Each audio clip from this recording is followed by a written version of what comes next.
इस कार्यक्रम के पुण्यार्चक हैं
नित्यक्षरं ब्रह्म वाचिकं परमेष्ठिनः सिद्धचक्रस्य सद्बीजं सर्वतः प्रणितगुणरे।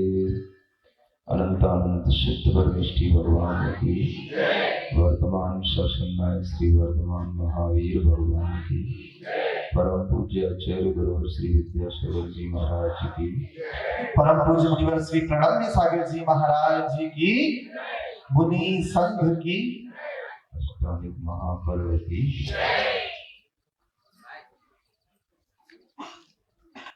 जब भी किसी भी मंगल कार्य का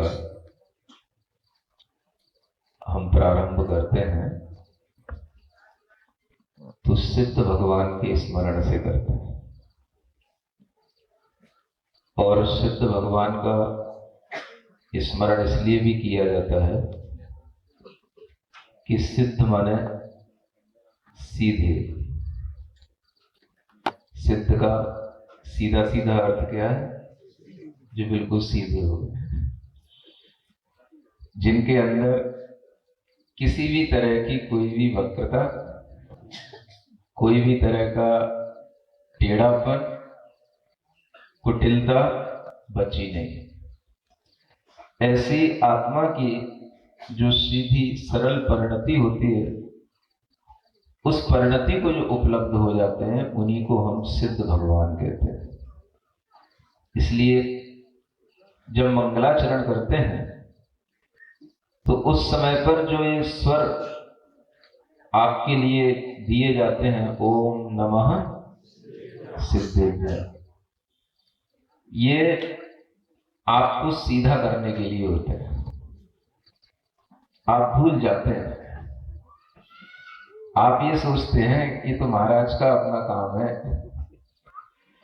लेकिन ये जो आवाज आती है आप लोगों तक पहुंचती है, ये आप लोगों को भी सीधा करने के लिए होती है। क्योंकि कोई भी मंगलाचरण है वह मंगलाचरण करने वाले के लिए ही मंगल नहीं देता है, उसको जितने भी लोग सुनते हैं और जितने भी लोग उसमें इन्वॉल्व हो जाते हैं, उन सबके लिए ही वो मंगल करने वाला हो जाता है। इसलिए जब भी आपको सिद्ध भगवान की याद आए तो अपने आप समझना कि हमें अपनी कमर सीधी कर लेनी है, गर्दन सीधी कर लेनी है और हाथ जोड़ करके हमें सिद्ध भगवंतों का स्मरण करना है और हमें अपनी ध्वनि भी उच्चारित करना है, जिसके माध्यम से सब कुछ हमारे लिए ऊर्ध्वमुखी होने लग जाए।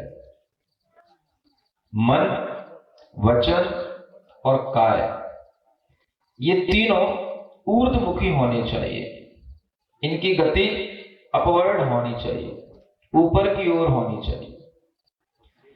धीरे धीरे होता ऐसा है कि अगर हम थोड़ा सा भी प्रमाद करते हैं या हम भूल जाते हैं, असावधान हो जाते हैं, तो इन तीनों की गति अपने आप नीचे हो जाती है। किसकी?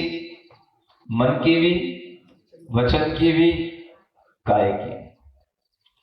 काय की गति कैसे धीमी हो जाती है, नीचे हो जाती है? आप बैठे बैठे आपको पता नहीं पड़ता है कि कब कमर यूं हो गई, और इसी में आपको रिलैक्स मिलता है। ये जैसे ही आपने रिलैक्स डालने की आदत डाली तो धीरे धीरे कमर वहीं से बेंड होने लग जाएगी, और ये प्रमाद आपके लिए कुछ दिनों के बाद में एक कमर दर्द के रूप में उभर के आ सकता है, आपके लिए भारी पड़ सकता है। ये क्या है? ये काय का एक टेढ़ापन है। और जब ये काया नीचे की ओर इस तरह से जाती है तो हमारे शरीर के अंदर एक अलग तरह का आलस्य सा आ जाता है, और वही आलस्य हमारे मन के विचारों में भी एक आलस्य ले आता है। और इसी के कारण से हम उस समय पर जब हम किसी से टिक करके बैठते हैं या बिल्कुल एक तरह से झुक करके बैठ जाते हैं, तो उस समय पर फिर हमारे विचारों में उठाव नहीं आ पाता, हमारे मन के भावों में विशुद्धि नहीं बढ़ पाती है, हमें बोलने की भी इच्छा नहीं होती, हमें फिर ऐसा लगता है जैसे हम पढ़े पढ़े केवल सुन रहे हैं। मन, वचन और काय तीनों बहुत जल्दी गिरने को तैयार रहते हैं। जैसे पानी होता है, पानी कहीं पर भी छोड़ दिया जाए उसका बहाव किधर होगा? जिधर ढलान होगा। जैसे ढलान की ओर पानी का बहाव होता है, वो बहाव कभी भी ऊंचाई की ओर नहीं होगा, किधर होगा? निम्नता की ओर होगा, नीचाई की ओर होगा। पानी का बहाव नीचे की ओर होता है, पानी हमेशा नीचे की तरफ जाने की कोशिश करता है। ठीक इसी तरह से मन का बहाव भी नीचे की ओर होता है।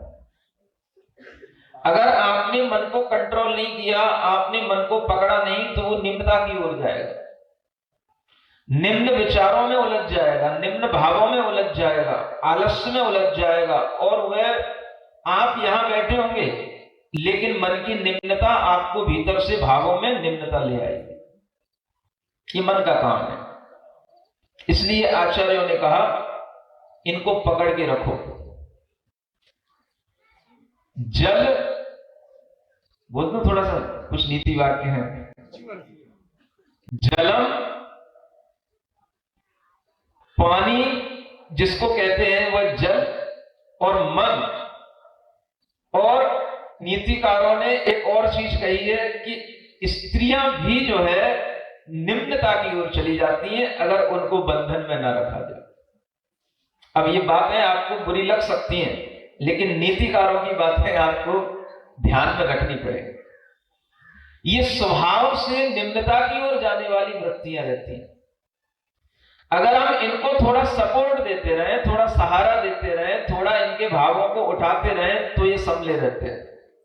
और जैसे ही हम इनको फ्री छोड़ देते हैं तो ये सब बिगड़ जाते हैं। नीतियां अपने आप में महत्वपूर्ण होती हैं, हमें उनको समझना चाहिए, और इन्हीं नीतियों के तहत जब हम अपने जीवन में बहुत सारे समय, बहुत सारे घंटे, बहुत सारा दिन हम इस तरह से निकाल देते हैं, हमें पता नहीं पड़ता है, तो उसी को संभालने के लिए, उसी को आपके मन वचन काय को और ऊपर उठाने के लिए फिर आपके सामने इस तरह के योग और ध्यान के माध्यम से आपको सचेत किया जाता है। जब आपसे कहा जाता है कमर सीधी करो, गर्दन सीधी करो, अरिहंत मुद्रा लगाओ, जब आप अरिहंत मुद्रा लगाएंगे तो क्या होगा? आपका पूरा काया ऊपर की ओर खिंचेगा, और वह पूरी बॉडी ऊपर की ओर जब स्ट्रेच होगी तो उसके साथ आपका मनोभाव भी ऊपर की ओर आएगा। और उस समय पर जब आपके मुंह से ओम अरहम जैसे पवित्र मंत्रों की ध्वनि निकलेगी तो आपके वचन भी ऊर्जावान हो जाते हैं और वह सब ऊर्जा मिलकर के आपकी चेतना को परिष्कृत करने के काम में आती है, आपकी चेतना को शुद्ध बनाने लग जाती है। इसी का नाम है अरहम ध्यान योग। आपको पता नहीं रहता, आपको लगता है ये तो बहुत सरल सा काम है, छोटा सा काम है, सीधा सा काम है, करके देख लो। एक 2 मिनट भी उस पोस्चर में रह करके दिखा दो, सबके हाथ में ढीले होने लग जाते हैं। कोई यूं कर लेता है, कोई बार बार ऊपर करता है, नीचे करता है। तब समझ में आता है कि हमारी अंदर की स्ट्रेंथ कितनी है। आप ध्यान रखें, जितना ज्यादा आप इस तरह से अपनी मुद्रा को करेंगे उतना ही आपका मनोभाव उठेगा। बच्चों के पढ़ने का टाइम चल रहा है, एग्जाम का टाइम चल रहा है, बच्चे पेपर देने जाते हैं, उन्हें आलस्य आता है, माता पिता पूछते हैं, बच्चे भी पूछते हैं, महाराज ये आलस्य कैसे भगाया जाए? आपके लिए बहुत अच्छी दवाई दे रहा हूं ये आलस्य भगाने की। आप केवल इन 5 मुद्राओं को जितनी देर आपकी सामर्थ्य होती है, आधा मिनट, 20 सेकेंड, 40 सेकेंड, जितनी भी आपकी सामर्थ्य हो, आप इन मुद्राओं को 5 मुद्राओं को लगा लें जब जब आपको आलस्य आए। ये नहीं सोचना कि ये केवल योगा है, केवल सुबह सुबह खाली पेट किया जाता है। ये आप हर समय पर, किसी भी समय पर कर सकते हैं, आपके लिए कोई भी बाधा नहीं होगी। आप जब जब इस तरह से इन मुद्राओं का उपयोग करेंगे आपको आलस्य दूर हो जाएगा, आपके अंदर नई एनर्जी आ जाएगी और जो मन आपका नहीं लग रहा है वो मन वचन काय तीनों बिल्कुल संतुलित हो जाएंगे और आपके काम में लगने लग जाएंगे। लेकिन आपको 2 मिनट के लिए, 3 मिनट के लिए एक प्रैक्टिस छोटी सी करनी पड़ेगी और आप 2 मिनट के अंदर ये 5 मुद्राओं का अभ्यास करके अपने आलस्य को दूर कर सकते हैं। मन वचन काय जितना ज्यादा ऊर्ध्वमुखी होंगे, सीधे होंगे, जितना ज्यादा उनके अंदर एनर्जी आएगी वो उतना ही आपके विचारों को उन्नत बनाएंगे, आपकी दिशा ऊर्ध्व दिशा बनेगी। इसीलिए ये सभी मुद्राएं, ये सभी योग, ये आपको सिद्ध बनाने के योग हैं। अरहम का मतलब क्या होता है? अरहम इत्यक्षरम ब्रह्म वाचकम परमेष्ठिना सिद्ध चक्रस्य सद्बीजम। सिद्ध चक्र का आपके लिए हमेशा ध्यान होता है। सिद्ध चक्र आपके यहां ज्ञान चक्र पर, ज्ञान केंद्र पर स्थित हो जाता है। सिद्ध भगवान की ऊर्जाएं, सिद्ध भगवान से आपका संबंध बनने लग जाता है और इसी का नाम ये अरहम ध्यान योग बन जाता है। ऐसे ध्यान और योग के माध्यम से आपके मन के अंदर जो विचारों की पवित्रता आएगी, जो आपके मन के अंदर एक नई ऊर्जा आएगी, वही ऊर्जा आपके जीवन में सीधा बनाने में और सिद्ध बनाने में कार्यशील होगी। वही ऊर्जा आपके लिए ऊपर बढ़ाने में आगे बढ़ेगी। इसलिए जब भी आपके लिए ये स्वर मिले ओम अरहम नमः, तो क्या करना? सीधे हो जाना। ओम नमः सिद्धेभ्यः, क्या करना? अपने मन वचन काय तीनों को बिल्कुल सीधा बनाना और सीधा बना करके उन सिद्धों को याद करना। आपके लिए अपने आप वह मंगलता आने लग जाएगी जिसकी जरूरत आज सभी जीवों को होती है। ऐसे मंगल कार्य हमेशा जब मंगल काल में किए जाते हैं, मंगल समय पर किए जाते हैं, उत्तम काल में किए जाते हैं, तो वो हमारे लिए बहुत फल देने वाले होते हैं। आप लोग इन नंदीश्वर के 8 दिनों में पिछले दिनों से खूब अच्छे तरह से धर्म आराधना कर रहे हैं और आप वही कार्य कर रहे हैं जो अनादि काल से होता चला आ रहा है। कभी भी आप कोई भी पुराण ग्रंथों को उठा करके देखेंगे, चाहे उत्तर पुराण हो, चाहे आदि पुराण हो, जब भी कभी महापुरुषों का आप चरित्र पढ़ेंगे तो उसमें आप पाएंगे कि महापुरुषों ने अपने जीवन में जब जब कोई अच्छा काम किया उन्होंने अष्टानिक के व्रतों के साथ, अष्टानिक की पूजा के साथ उस काम को किया। आप पढ़ के देखना पुराणों को, एक नहीं कई कथानक हैं। जब कोई अच्छा काम किया जाता है, अगर आपसे हम बताएं बहुत प्राचीन क्या हो सकता है? सबसे प्राचीन आदिनाथ भगवान। उन आदिनाथ भगवान के भी 10 भाव पहले की अगर हम आपको कथा बताएं, राजा महाबल का नाम सुना? कुछ नहीं पढ़ते हो आप लोग, कुछ नहीं सुनते हो, सिवाय अपने मोबाइलों के बस मैसेजों के अलावा ना कुछ देखते हो ना कुछ सुनते हो। बुद्धू बार बार कहेंगे तो वे कल से आएंगे नहीं। अगर प्राचीनता को देखें कि ये नंदीश्वर के पर्व की प्राचीनता हमें कहां कहां दिखाई देती है, तो भगवान आदिनाथ के पूर्व भव का जीव 10 भाव पहले का जीव। समझ में आ रहा है?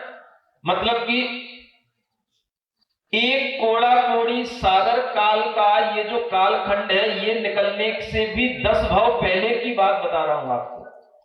जब राजा महाबल थे और उनके मंत्री थे, और उनके मंत्री के माध्यम से उन्हें कुछ संबोधन दिया गया और उन्हें यह समझ में आ गया कि मेरी उम्र बहुत थोड़ी रह गई है और मैं अब जो है अपने आत्म कल्याण के लिए कुछ करूं। तो ऐसा मन बनाने पर उन्होंने सबसे पहले ये अष्टानिक की पूजा की। उन्होंने अष्टानिक के यह पूजन व्रत आदि करने के बाद में फिर उन्होंने संलेखना का मन बनाया। ये मैं उस जीव की बात बता रहा हूं जो भगवान आदिनाथ का जीव है।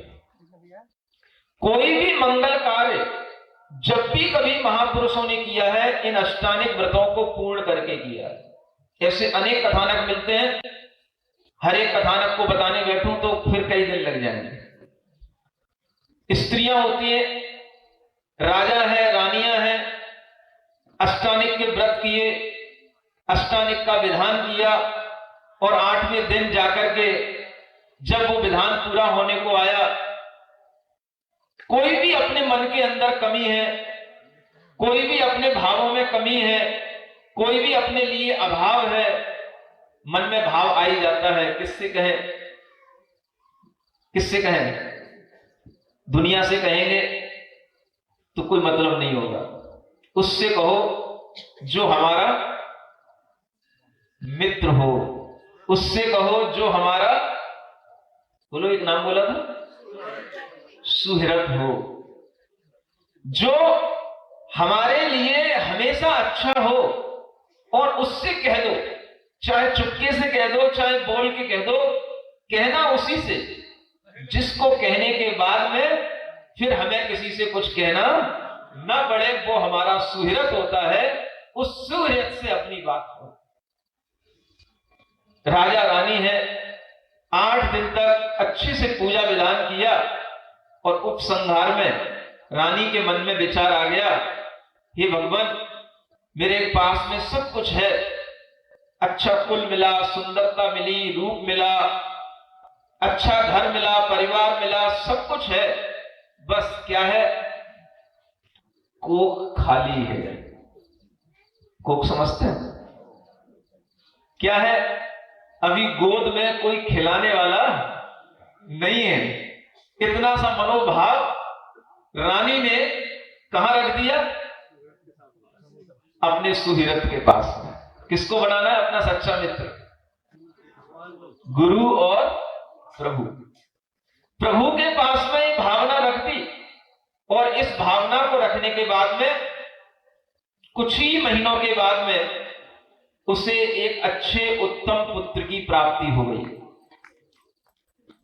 यह भावना और उसके साथ होने वाला पुण्य भाव दोनों का जब संयोग बन जाता है तो हमें अपने इच्छित फलों की प्राप्ति हो जाती है।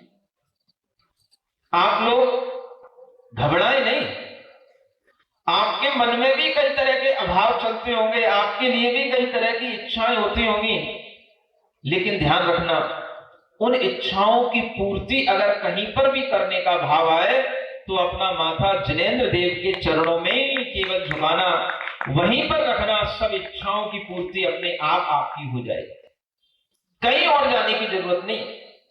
आखिर हम अपना सुख तो किससे कहें? किसी से तो कहना पड़ेगा। लोग कहते हैं ये तो आपने मांग लिया, ये तो आपने पूजा में कुछ कांक्षा कर ली। ऐसा नहीं होता है।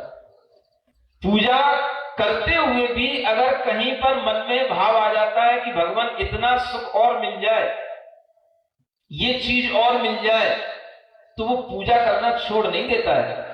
पूजा उसकी कोई बिगड़ नहीं जाती है, कोई उसका सम्यक दर्शन भी नहीं बिगड़ जाता है, बल्कि उसकी श्रद्धा और बढ़ भी जाती है कि मैं अगर कुछ भी करूंगा, कुछ भी कहूंगा, कुछ भी मांगूंगा, तो मैं जिनेंद्र भगवान के चरणों में ही मांगूंगा, इसके अलावा और कहीं कुछ मांगने नहीं जाऊंगा।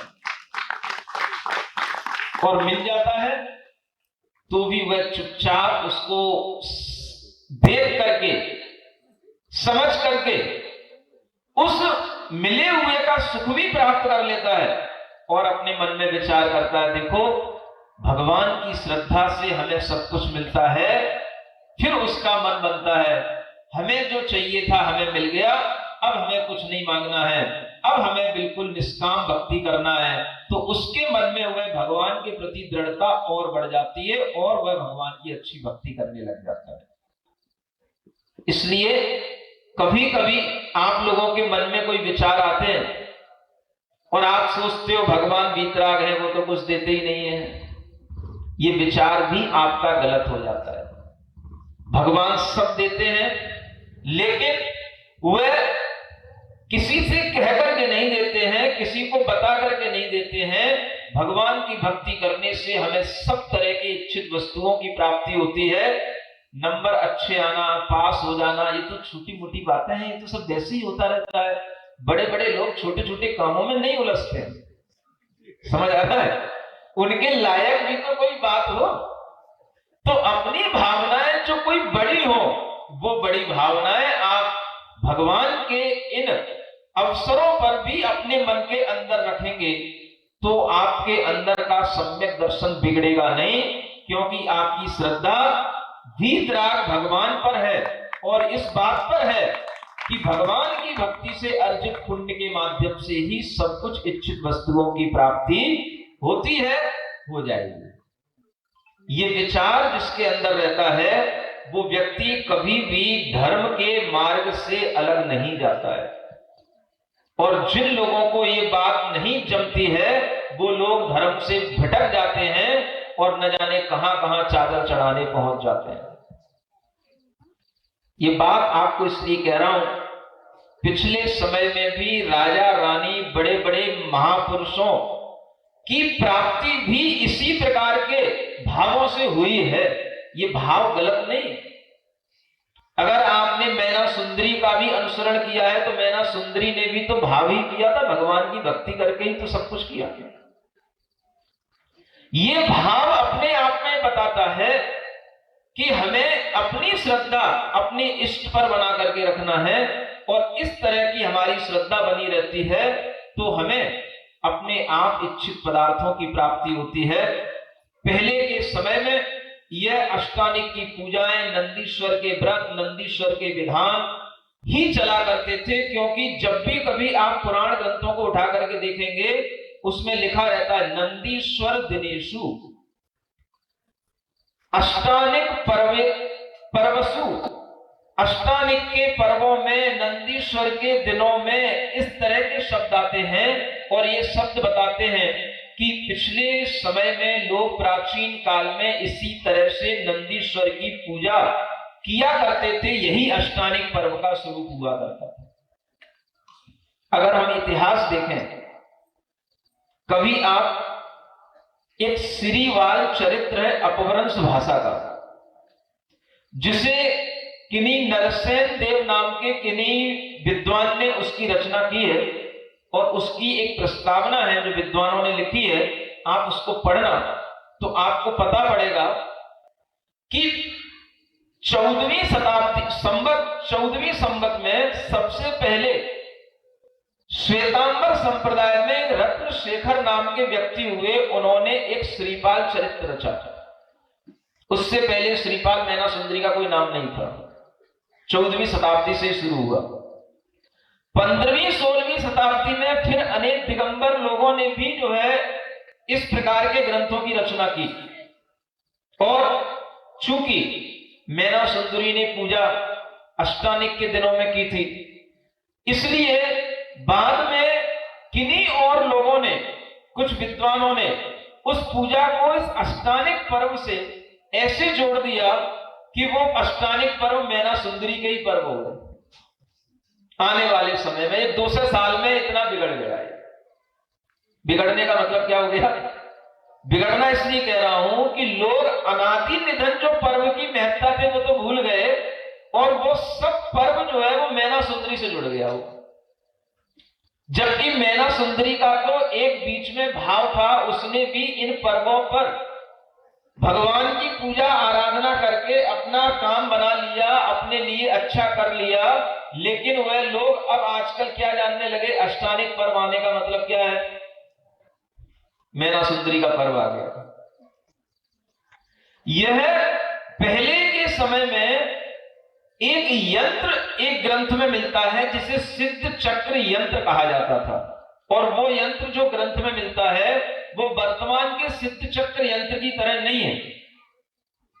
वह यंत्र को उस पूजा के साथ में 8 दिनों में वह मैना सुंदरी के कथानक के साथ में ऐसे जोड़ दिया गया बाद में कि वह सिद्ध चक्र विधान माने मैना सुंदरी और श्रीपाल के निमित्त से होने वाली वह पूजा के रूप में ही प्रतिष्ठित हो गया।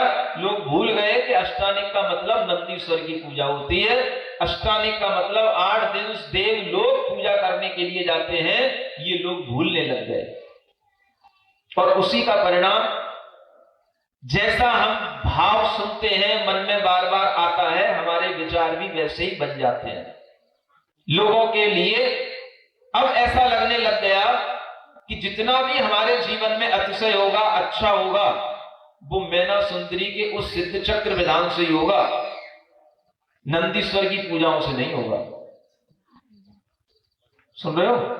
ये मानसिकता ठीक ही नहीं तुम्हारी भी? बोलो बोलो तो, यहां तो सत्य बोलो। जब ये विधान शुरू नहीं किया था उससे पहले तो कहो हाँ महाराज, हमारी भी यही मानसिकता थी। बोलो ठीक है नहीं? लेकिन अब क्या लग रहा है? अब ऐसा लग रहा है कि हमने यह नंदीश्वर विधान करके मानो एक सिद्ध चक्र नहीं, हमने 2 सिद्ध चक्र कर लिए हो। इतना बड़ा यह अतिशयकारी विधान हमारे सामने अब लगने लगा है। ये लगता है जब हम कुछ करते हैं तब। विचार ज्यादातर हम देखते हैं समाज के अंदर एक बिल्कुल माइंड फिक्स हो जाता है, बिल्कुल माइंड कंडीशन्ड हो जाता है, कुछ भी उसको हिला नहीं सकते हम। समाज की चेतना ऐसी रिजिड हो जाती है कि उसको हिलाना माने बहुत बड़ा पाप करना जैसा होता है। लोगों को लगता है कि ये हमारी मानसिकता को हिला रहा है। अष्टानिक पर्व जब हम पढ़ते हैं, नंदीश्वर की पूजाओं और विधानों के माध्यम से पहले सिद्ध चक्र का यंत्र बना करके, यही सिद्ध चक्र के यंत्र के माध्यम से ये पूजाएं विधान होते थे। लेकिन इन पूजा विधानों में मैना सुंदरी का पहले 14वीं शताब्दी से पहले कहीं कोई जिक्र नहीं आता। पुराने पुराणों में कहीं भी पढ़ेंगे, न पद्म पुराण में, न हरिवंश पुराण में, न आदि पुराण में, कहां है मैना सुंदरी? बताओ। जब से वो आ गई है तब से ऐसा लग रहा है कि लोगों ने वह जो अनादि निधन जो एक परंपरा चली आ रही थी उसको बिल्कुल ही भुला दिया। लेकिन कहते हैं अच्छे दिन सभी के आते हैं, लोगों के लिए भी परिणाम अच्छे बनते हैं, और सत्य का आभास, सत्य का ज्ञान और सत्य बात भी सामने आती है, तो लोग तरह तरह के व्यामोह भी छोड़ते हैं। और इसी तरह के ये व्यामोह छोड़ने का एक भाव आपके सामने आया, तो अब लोगों को लगता है कि वास्तव में इस तरह के नंदीश्वर की पूजा करने का आनंद ही कुछ अलग है। 8 दिन तक आप अगर देवों के माध्यम से उस पूजा में जुड़ोगे, देवों के साथ पूजा करोगे, उस पर्व को अनादि निधन रूप में जैसे पिछले महापुरुषों ने मनाया वैसे मनाओगे, तो आपके लिए उन नंदीश्वर के 52 जिनालयों की वह 5616 जिन बिंबों की पूजा आराधना करने का जो मन बनेगा, उसी का नाम है सिद्ध चक्र यंत्र के माध्यम से यह नंदीश्वर के 8 दिनों की ये अष्टानिका मनाना। ये सब एक ही चीज है, लेकिन मनुष्य की मानसिकता जिस तरह से एक बार बन जाती है, वो अपने जीवन में उसे बदल पाए ये कठिन हो जाता है।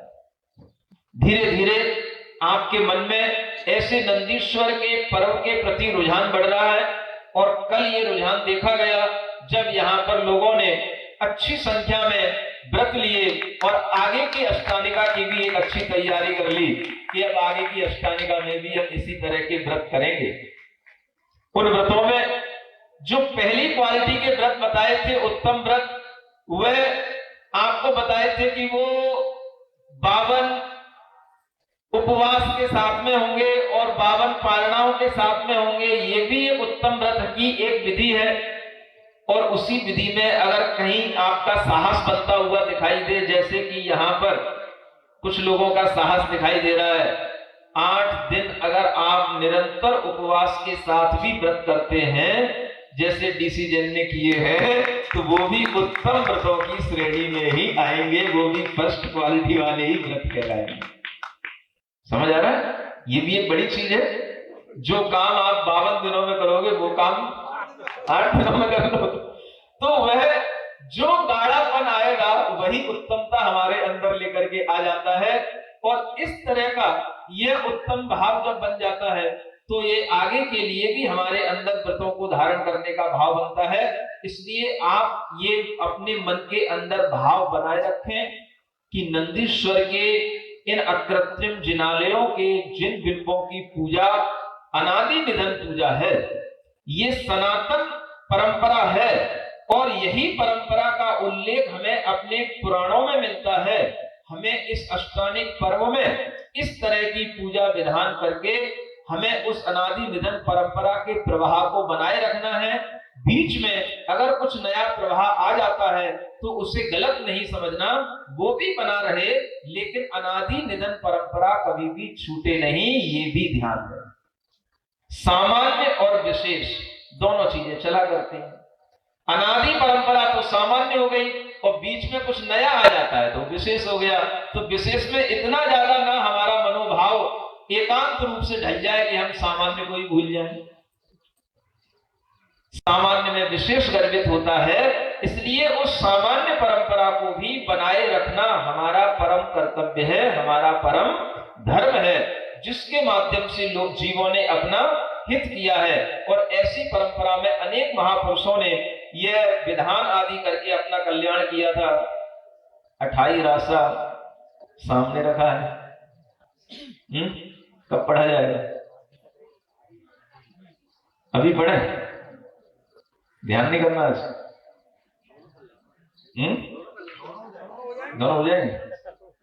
चलो छोटा सा कर लेते हैं, परंपरा तो बनी रहनी चाहिए। 5 मिनट का ही है ना। चलिए सीधे बैठते हैं, बिना कुछ मुद्रा को लगाए हुए सीधे अपनी जिन मुद्रा लगाओ जैसे जिन भगवान बैठते हैं, है ना। गर्दन सीधी, कमर सीधी,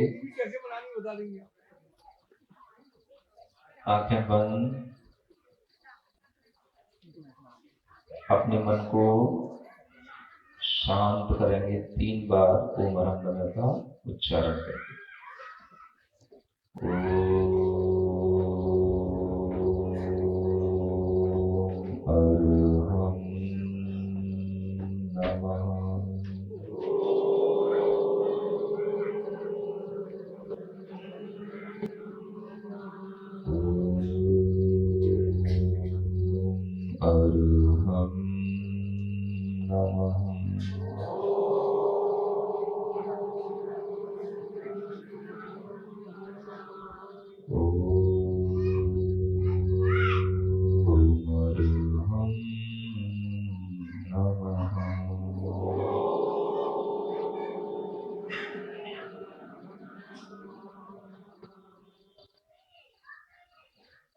अपने नाभि स्थान पर अपनी श्वास को ले जाते हुए इस नाभि स्थान को शक्ति केंद्र कहते हैं, यहाँ पर ओम का स्मरण करें।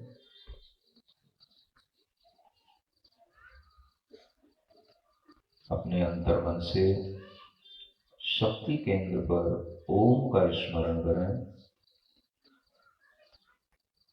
जिस ओम को निरंतर योगी लोग ध्याते हैं। नित्यम ध्यायन्ति योगिना, ऐसा आचार्य कहते हैं। इस ओम का स्मरण अपने शक्ति केंद्र पर करें।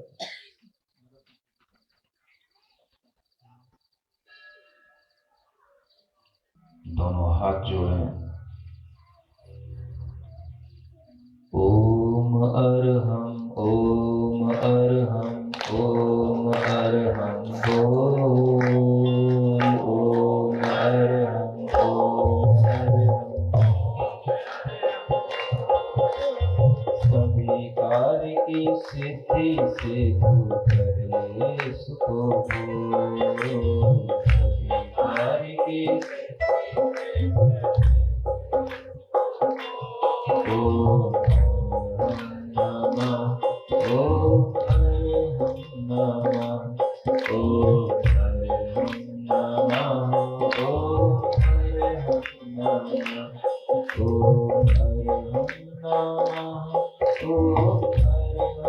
नमः ओम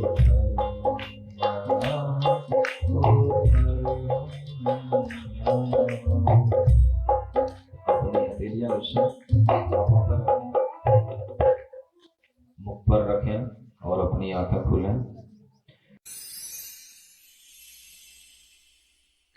सिरिजिण वाणी जग कल्याणी जग जन मदतम मोहरी। जणमण हारी गढ़हर हारी जम जरा भव रोग हरि। तिथ्य राणम दिव्य झुणिम जो पड़ई सुणई मय्ये धारई।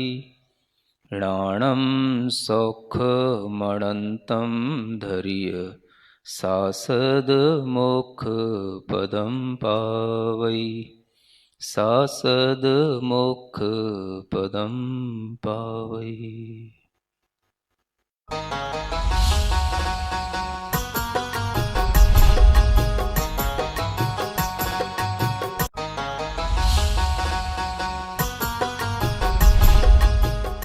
इस कार्यक्रम के पुण्यार्चक थे